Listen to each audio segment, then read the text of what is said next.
দর্শক, বৈষম্য বিরোধী ছাত্র আন্দোলনের সাবেক সমন্বয়কদের উদ্যোগে নতুন ছাত্র সংগঠনের আত্মপ্রকাশের সংবাদ সম্মেলনে আমরা সরাসরি চলে যাব। সেখানে আছেন আমাদের সহকর্মী শাহিদুজ্জামান সাকিব। সাকিব, আপনি নিশ্চয়ই শুনতে পাচ্ছেন। সাকিব, এই মুহূর্তে কি ঘটছে ওখানে? কারা কারা উপস্থিত আছেন? ছাত্রনেতা, বৈষম্য বিরোধী ছাত্র আন্দোলনের সাবেক সমন্বয়কদের মধ্যে কারা কারা এসেছেন?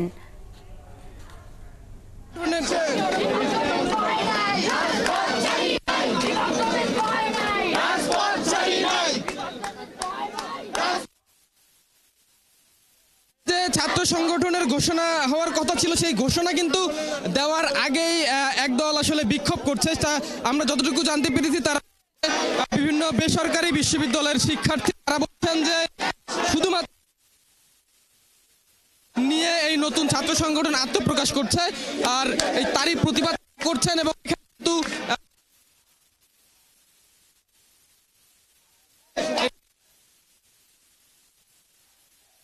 উপস্থিত হতে পারেননি এই প্রতিবাদের মুখে বা বিক্ষোভের মুখে।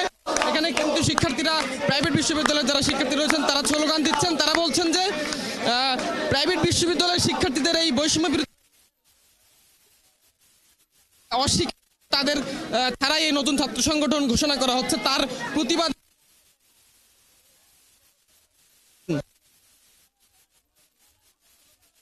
শুধুমাত্র ঢাকা বিশ্ববিদ্যালয়ের বলয় থেকে একটি ছাত্র সংগঠনের আত্মপ্রকাশ করা হচ্ছে। এর ফলে অন্যান্য যে বিভিন্ন শিক্ষা প্রতিষ্ঠান রয়েছে, তাদের আন্দোলনকে অস্বীকার করছে। প্রতিবাদ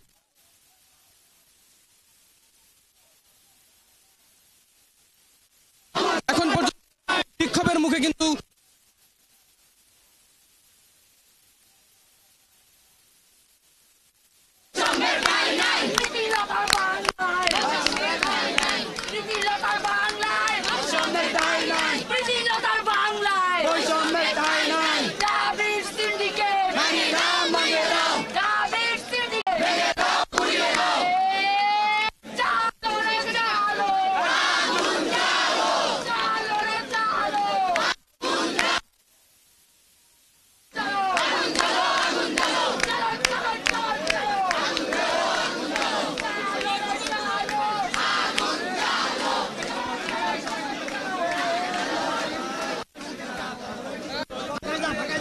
এখানে বিক্ষোভ শিক্ষার্থীরা করছেন, তাদের কাছে আমরা একটু জানতে চাই আপনাদের আসলে আজকের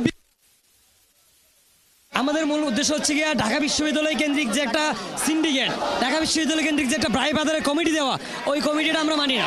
আমরা যাচ্ছি বৈষম্য বিরোধী ছাত্র আন্দোলনের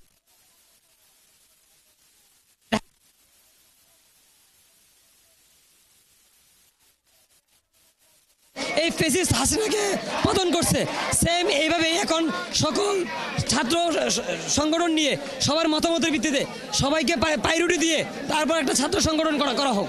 এখন যে ঢাকা বিশ্ববিদ্যালয় কেন্দ্রিক ঢাকা বিশ্ববিদ্যালয়ের যে সিন্ডিকেটটা ভেঙে দিতে চাচ্ছি আমরা। আন্দোলনকারী শিক্ষার্থীরা কিন্তু যে যেহেতু ছাত্র আন্দোলনে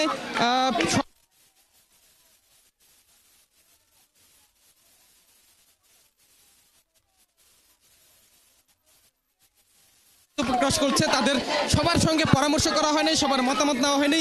সেখানে কিন্তু তারাও বলছেন যে যখন ঢাকা বিশ্ববিদ্যালয় ক্যাম্পাস সহ বিভিন্ন শিক্ষা প্রতিষ্ঠান বন্ধ ঘোষণা করা হয়, তখন কিন্তু এই বেসরকারি বিশ্ববিদ্যালয়ের শিক্ষার্থীরাই রাজপথে থেকে বৈষম্য বিরোধী ছাত্র আন্দোলনকে এগিয়ে নিয়ে যায়।